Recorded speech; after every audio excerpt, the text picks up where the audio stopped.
This week, Henrique Teixeira from Saviynt is with us to discuss the state of identity management. Then, in the enterprise security news, seed rounds are getting huge, lots of funding for niche security vendors. Rapid7 acquires Noetics Cyber, but Rapid7 themselves is also rumored to be looking for a buyer. Slack battles Infostealers. The loss of Chevron deference impacts cyber as well. Should cybersecurity put up a no vacancy sign? Figma and Google both make some embarrassing mistakes. The RockU 2024 file does not contain 10 billion passwords. And I introduce a new news category, AI indigestion. All that and more on this episode of Enterprise Security Weekly. This is a Security Weekly production for security professionals by security professionals. Please visit securityweekly.com/subscribe to subscribe to all the shows on our network.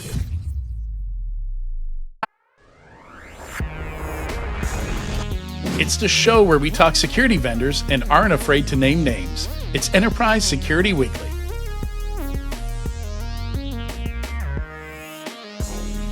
Graylog elevates enterprise-level cybersecurity through its comprehensive SIEM, centralized log management, and API security solutions.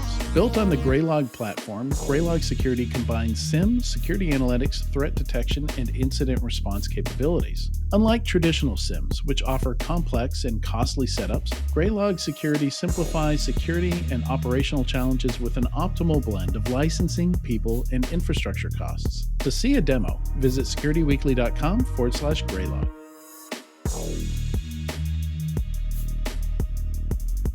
Welcome to Enterprise Security Weekly and happy National Mojito Day. This is episode 367, recorded on Thursday, July 11th, 2024. I'm your host, Adrian Sanabria, and I do enjoy the occasional mojito. Not a big mixed drink fan or cocktail fan, but the ones I like are pretty simple. Quick announcement here before we get into the interview. Maximize your investment at Black Hat 2024 this year with a one-on-one on-site interview. Drive thought leadership and boost brand awareness with Cyber Risk Alliance's expert editorial team from Security Weekly and SC Media. Act now. Limited interview slots are available. You can secure yours today at securityweekly.com/Black Hat 2024. And if you want to see some examples of those, you can hop over to our YouTube channel and you can see what a bunch of those would be like from RSA this year. We recorded dozens of them from RSA. So today's topic is the state of identity management, and we're excited to have Henrique Teixeira, VP of Strategy at Saviynt, with us today.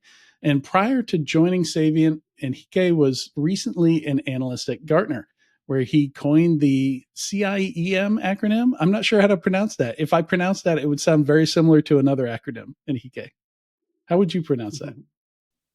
Hey, Adrian, and happy Mojito Day to you, man. How's it going? Yeah, so CIEM, how do you pronounce that, or do you always spell out the letters?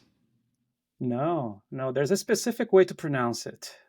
Just like, by the way, thank you for taking the effort and pronouncing my name in Portuguese. So it's been a long time since I last heard it that way. But CIAM, Cloud Infrastructure Entitlement Management, it's pronounced as KIM. KIM, okay. KIM. So it does not sound like SIM as the other acronym I think you thought about. Right. Hopefully there's not a key infrastructure management acronym out there. But no, PKI. Yeah. PKI. Yeah, there we go. We'll use that instead. You did a lot of identity stuff at Gartner. That makes us both ex-analysts. I was at 451 Research for a while. If you know Wendy Nather, she hired me in there. Very, very fun experience. I enjoyed my 3.5-4 years there. And I don't think I did quite as much as you, though. I also didn't mention you were you managed the content for the IAM tracks for all of Gartner's security and risk summits. Yes, and I was the chair of the IAM Summit in North America as well for 2 years. This was going to be my third year before I left. But yes, it was 5+ intense years as an analyst, Adrian. And as if you're familiar with that profession, it's very gratifying just to be able the exposure, right, to hear Mm-hmm. a lot of problems, all kinds of problems, center, left, and right, but also accumulating that and starting to see patterns in things that we see that work and don't, and then say, Yes. hey, you should try something else, because I've seen many times going that route is the perhaps the high likelihood of success. So no, I was very happy at Gartner. Was, like you said, I intense, and I enjoyed just everything about it. Writing research, Mm-hmm. interacting with Gartner clients, speaking and presenting at the conferences and running those conferences. I will cherish those moments forever, for sure. And it was I love how you describe it, because when I talk about those days, I often describe it as a luxury. That I had all this time to just sit and think, and then all this access to different people. Like once I did some thinking, I could then validate that thinking, or perhaps get somebody to poke some holes in it. So many people will talk to you when you're an analyst. So that my time when I was an industry analyst formed a lot of my and changed a lot of my thinking about the security space, probably permanently. Yes. I would imagine how much it changed you about peer review, right? And receiving feedback as Yeah. well, right? And this whole process is very humbling, at least for me. It changed me a lot. Coming from Brazil, this hot-blooded type of culture, type of thing, right? So it taught me a lot on humility and Mhm. understanding different points of view as well. So I thought it was an amazing, like I said, almost like a privilege of having that experience under my belt now. Yeah, and it's it's something I find I keep thinking like that. I keep writing analysts blog posts and things like that, and I do have a place to post those, and having this podcast. Like if you've ever watched the news segment of this podcast, it does have kind of an analyst flavor to it, where we cover the M&A, the deal rationale. Why did this company acquire this company? Some of the funding, and in general, the startup ecosystem, because we covered the startups very closely when I was at 451 Research, much more so than the Very, more mature vendors. very cool. Very cool. Yeah. So, jumping in here, identity is an interesting space, and I've been talking about it a lot. I've been doing a lot of webcasts, panel casts, different events, talking. Some of the other interviews I've done are with folks in the identity space. We talked to Will Lynn not too long ago, and I so when I was an analyst, that was a different analyst that handled all the identity stuff. So I feel like I'm catching up on a lot of things that I've missed over the past decade or so. I hadn't realized that identity, in many cases in large enterprises, was is somewhat separate from security. That's not too uncommon to have a separate identity group that kind of True. has a similar relationship to the classic stereotypical IT security relationship. That's somewhat I don't want to say broken, but you know maybe not as smooth as communication could be between those two different groups. True. And if you remember, when identity started as a discipline in those organizations that you mentioned, right? The reason it was kept separate, one of the reasons was because of Active Directory. So Microsoft AD, Mm. most of the time, a lot of times, it was managed by the networking teams, right? So it was a Okay. network person taking care of AD, and very much automation and networking type of activities in a separate silo outside of cybersecurity. So I think that reflects to cultural evolutions that we see today, where the IAM professional and IAM leaders as a whole, they're having to catch up on threat. Because Mhm. myself included, I was not trained in threat detection. I was not part of that world until very recently, when we start to see those lines blurring, right, between the IT world and cybersecurity, or identity and cybersecurity and SecOps, But it's quite interesting how this history of identity being part of identity management as part of this infrastructure and IT and networking kept it separate for a while from cybersecurity. But today, I think it's fundamental. So much so that is today top of mind of CISOs, top of mind for everybody who is serious about cybersecurity today. Well, zero trust is here to prove us right. Yeah. Yeah, and it's I remember watching the talks about BeyondCore when Google first shared their their version of zero trust, basically after the Aurora attack, and that was something that they emphasized quite a bit, was that it took them 2 or 3 years just to get the identity bit sorted out before they could even start worrying about doing any of the networking bits or anything. They had to understand, okay, who actually needs access to what, and that was a good 2 or 3 years, they said, for them to nail that down. Yeah, yeah. Another example, right? That Google is a great one. If you are a reader of the Verizon data breach and incident report, and I read that every year, you see that the trends, they're not changing.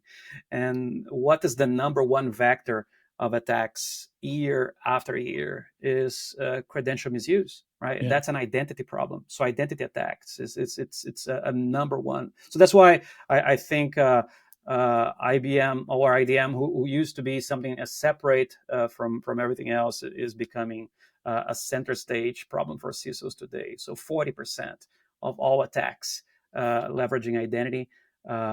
Recently, you may have heard the big mass that a breach on Cloudflare, not Cloudflare, sorry, it was what was it? Snowflake, right? The Snowflake breach. Mm-hmm. Yep. That reached Snowflake themselves wasn't hacked, right?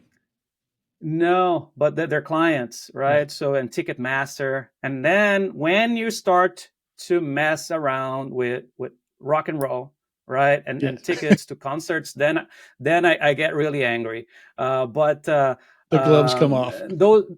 Those type of examples of identity attacks becoming more and more prevalent. I think it's a really wake up call that not only CISOs need to take or take better care of identity, but also identity folks. So my folks, we should be also more open to threat detection and other disciplines that we were not looking at before.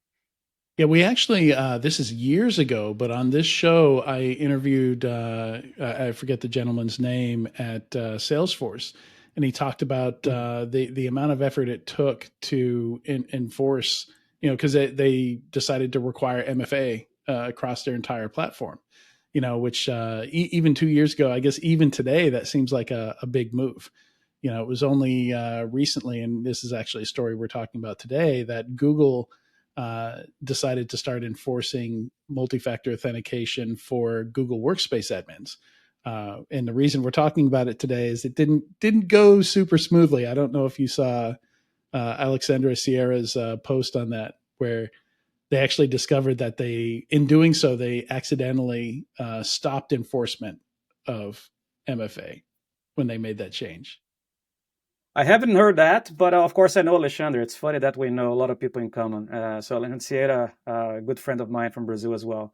Now, on that, but the key of what you just shared, right? So deploying MFA, which is such a basic hygiene type of prevention, control, and identity, right? And it's easier said than done. Microsoft themselves, when I was doing research on this topic of hygiene and identity security posture management, and this is public, okay? I'm not bashing competitors or anything like that, but Microsoft, they published this report, and I think last year 78% of Entra clients were not even enabling MFA.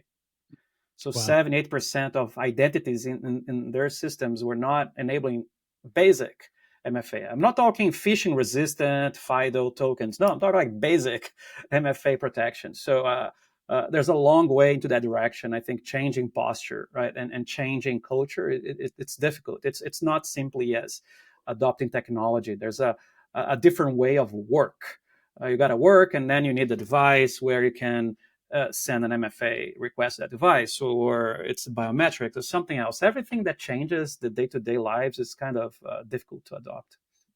Yeah, and even if you do have MFA enabled, in a lot of cases, we have this Infostealer malware that will take your OAuth keys, that will steal your cookies, Yep. and they're already logged in as you, because that's the purpose of those is to, kind of have this trade-off between convenience and security, where you don't want to have to log into Slack every single day. So, it's stored into a cookie. And one of the things we're talking about is what Slack is doing to try and combat that from happening.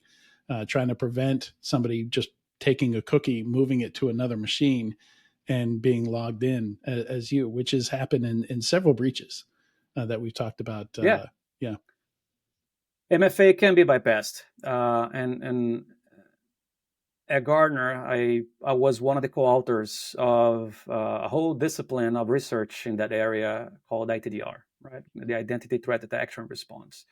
So it's kind of, like I said, one of the benefits of the job, right? To be right there on the trenches, seeing this type of attacks happening, and say, hey, but I did my job. I implemented MFA, and I still got hacked.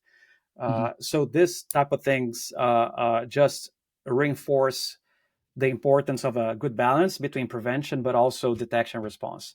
And going back to my original statement, we in identity, we were very much obsessed with prevention. Say, hey, we built this wall, a very high wall with MFA, IGA, PAM, and all this good stuff that's going to be preventing bad guys from getting in, right? And good guys get in, but the bad guys stay out. That doesn't work like that, especially because there's no such thing as 100% prevention, right? So even seatbelts or vaccines, they have a percentage of efficacy, right? So it can be bypassed. MFA can be bypassed. Other controls, they can be bypassed. So we need alerts. We need this type of alarm to sound if somebody jumps that wall that you built, right? So having that balance, I think it's the big trick today in cybersecurity. You're doing your job in preventing and implementing good hygiene type of controls, but also being able to sound an alarm if somebody's rattling the cage and trying to get into the door, right? So if they are inside the house, ITDR kicks in, and then you have a playbook to respond to that as well, which is unheard of. During my research time, very, very few vendors or even companies, they had a playbook for responding to identity attacks. They did have a ransomware and other stuff, not specific to identity attacks. Yeah, and it's I don't know if you got a chance to read all the blog posts that got put out by the vendors affected, but when Okta had their support site breach, when basically so there were HAR files, customers would upload these HAR files that contained credentials in them, even though yes, Okta in their documentation said make sure you pull any credentials out before uploading your HAR file. Most people that's not a trivial thing to do, so a lot of vendors did not sanitize those before uploading them. And 3 of the vendors impacted were security vendors. There was Cloudflare, Beyond Trust, and 1Password. And each of them kind of wrote up their own experiences in dealing with that. And it was very interesting to me to read that, because in each case, they detected the identity misuse. Different ways of doing it. Some of them accidentally detected it. Some of them intentionally detected it with controls they had deployed. But it was very interesting to see all 3 of these security vendors, being able to respond to this attack within an hour of it happening, and preventing it from affecting the impacting the rest of the organization. Obviously, we can see why those vendors might be targeted. A company with all your traffic potentially going through it, a company with all your passwords stored, very attractive. There is a risk here, right? A risk versus convenience of a single vendor, right? Having a centralized way of storing credentials. There's all the benefits of doing that, but of course the inherent vendor concentration risks of having a single IdP. If you ask me, Henrique, how do we solve that problem, right? Well, the vendor concentration risks, they are a reality today. I would say of SaaS delivered IdPs, which I think they are great for many things, convenience being one, right? So you don't have to configure high availability disaster recovery yourself, and it's operationally much easier to deploy than the old ways of doing with agents and proxies kind of stuff, right? So there's a lot of benefit in doing that. However, it's centralized. It becomes a very attractive target for attacks. I think in the future, and we're starting to see that, decentralizing this could be a way to avoid the problems of resilience, the problems of having a single point of failure and risk. However, decentralized identity is still perhaps years away from us in terms of mainstream adoption. We see a little bit of government investment in that. Here in Canada, we have the CRA, the Canadian Revenue Agency, implemented some sort of that. So when I'm logging in to file my taxes, I could log in with a decentralized identity in a digital wallet on my phone. But commercially and in a mainstream way, it is not well adopted yet, right? But this could be perhaps an evolution of the centralization risks that exist today with centralized IdPs. So I think DCI, we call DCI, decentralized identity, perhaps one of those things that could be a response to that. Is that maybe similar to what ID.me is doing for the IRS? I don't know if you're familiar. That's exactly. Yeah. Okay. Yes, it is. Yeah. So having a way that the user, I carry my identity in a digital wallet format. So for example, and I walk into a bar and I could also have benefits of privacy, right? So the bar asks me, hey, are you at legal drinking age?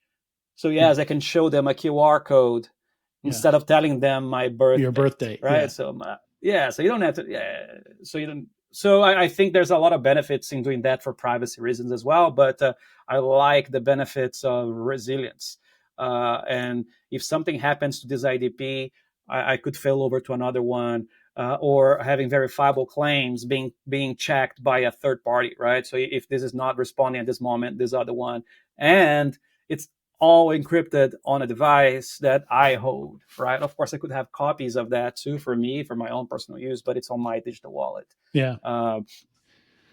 And it's fascinating because it's so fragmented right now. Like I'm recalling just the other day, I was with my girlfriend and we were picking up something she ordered. She bought it online, but was just going to the store to pick it up in person, right? And they said they needed to scan her driver's license for her to be able to pick up that. Yeah. So now they have a whole copy of the driver's license just so we can pick up the thing that she had already bought. It is funny, but it is very real. For example, I hear that you may be visiting Brazil sometime soon, right, Adrian? So pay attention there. Every single merchant that you go in Brazil, they ask you, do you want CPF on your receipt? That means, do you want your SIN number, so your social security number, with this receipt? And they do that because they get promotions, they get some cashback programs. But if I'm buying like a popsicle, right, you're gonna give your SSN to somebody, which is crazy, right? So and then people take a while to make the connection. Wow, why am I giving away such an important piece that could be useful for identity theft? Yeah.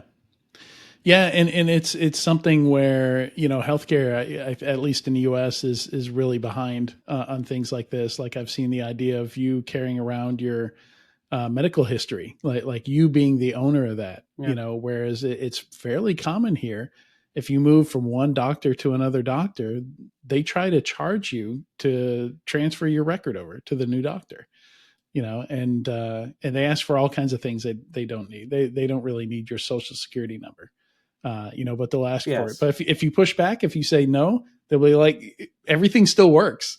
You can say no. So why are they still asking? And So I don't think they know why they're still asking.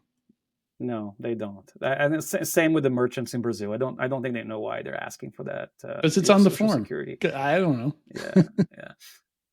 And but decentralized identity, a lot of promise, a lot of good things that could happen in there. Which reminds me of external users, right? So going back to that Verizon report that I read every year, it was an explosion in attacks that were leveraging identities that were not employees. And when we think of identity management, always very much close to workforce identity, which is also, yes, still very prevalent, but a lot of those attacks are being perpetrated not by, but abusing accounts of third parties. You mentioned Okta, right? Mm-hmm. That was not an Okta employee, it was a contractor machine that got abused the first time. And then the second one, yes, was an employee, but it's still contractors and partners. All this complexity of the supply chain as well in education and healthcare, it raises a whole new attack surface, if you will, of identities that are not managed by your internal lifecycle management. It's totally separate. You have no idea the ways of hygiene and processes that are in place managed by the third party, right? So it's just elevates the risk there. Yeah, definitely. Yeah, and we outsource a lot. There's a lot of SaaS out there, and you really don't know how they're protecting your data, what they're doing with it. So yeah, it sounds like there's a number of things we've touched on here today. There's so we should still do MFA, right? But at the same time, we've got to monitor for those threats. How do you go about? Is there a framework or anything like that for how people should build detections for identity threat detection? Are there best practices out there? Because this is an area that I'm not nearly as familiar with. There is published research and frameworks that could be used in establishing this discipline. It's not a market, by the way. The way Gartner defined it, I defined this together with Gartner, is imagine like three buckets, right? On we have a bucket for prevention, but ITDR it takes care of the other two buckets of detection and response. Right. And similarly, as with other detection disciplines around cybersecurity, the big recommendation here is to stack up different type of techniques for detections, like TTPs with anomalies. It could be IOCs. But the idea here is not to rely on just one type of detection. Just like the example you gave, right? Cloudflare or LastPass, they all used 1Password. Sorry, they use different type of techniques to detect something malicious was going on. So that framework exists, published by Gartner, but vendors they all kind of embraced and incorporated that as well. I think it's super important, Adrian, taking the opportunity of the visibility of your podcast is to highlight how confusing this message has also taken. And you know how it is, right? So Gartner comes up with an acronym, and the market runs with that, and it becomes this mishmash of different versions of it. So I think it could be interesting to have the version that perhaps was the original intent of how that was established. And it's exactly how I described. Hey, there are things you can do before an attack. And everything you do before an attack, that's not ITDR. Right. That's something else. We're calling that at Saviynt, left of boom. That the left of boom is ISPM, Identity Security Posture Management. So all the hygiene pieces, the discovery, cleanup, all the prevention things you can do before the boom, things you do regardless, right? So it's like brushing your teeth, sleeping well, eating healthy, right? So preparing for the fight, it's before the boom. That's the discipline of identity security posture management. Also, doing a good job in configuring IGA and configuring access management and MFA, all this kind of stuff. right? During an attack, right? So you're being attacked right now. That's when the ITDR discipline kicks in. So that's the framework. And I think it is not difficult to understand, but sometimes vendors, for different reasons, they going to be transforming that message a little bit, perhaps to serve their own agendas. Yeah. It was interesting. One of the ways, one of those security vendors I mentioned that caught the attack that came out of the Okta support site breach, a lot of it was behavioral. It was like, okay, why is this salesperson running these Okta reports? You know, like they were looking for a list of admins, of Okta admins. So they actually ran a report in Okta to try and get that list. And that somebody had run that report or built that report showed up in somebody's inbox. And that's what led them, that's how they detected it. So like a lot of it's just that you mentioned anomalies, but yeah, that wasn't even a detection that somebody had created. Like they just got a notification in their inbox that this salesperson is looking for all the Okta admins, which didn't make sense. So yeah, that's what triggered IR. Yeah, behavior. Yeah, UEBA. I mean, all those things are a very valid way of detecting threats and identity, right? I think one of the risks of behavior alone is that it could be very noisy, right? So if you use that as your main mechanism for detection of threats, it could be generating a lot of false alarms as well, right? Yeah. False positives. That's the downside of it. But it's very cheap in a way of economy, right? So it's very economic to just buy that and implement behavior analytics. If you're familiar with the pyramid of pain, there's a diagram. David Bianco. So yeah, exactly. And Bianco, and the very top is TTPs. So, well, this is the most painful control to bypass by an attacker. So that's where perhaps we should be investing money, right? So using controls like MITRE framework and other TTPs based type of frameworks. So it's just a lot of vendors today, they can download those TTPs and keep them updated, create the TTPs. So even if you are a user, say, hey, I want to create a new TTP and upload to the tool, it's also possible. So I think in threat detection, that's where I see a lot of new things going on as well that could be helpful in that regard of identity threat detection. Great stuff, Henrique. Thank you so much for joining me today on Enterprise Security Weekly. This was I legitimately learned a lot. Well, Adrian, it was my pleasure, and thank you for having me here. I think it was important, like I said, right? I learned from you, you learn from me. Well, two analysts or former analysts discussing. I always enjoy those type of talks, so a big honor. Thank you, Adrian. Yeah. Thank you. And stick around. We'll be right back in a few moments with the weekly enterprise news.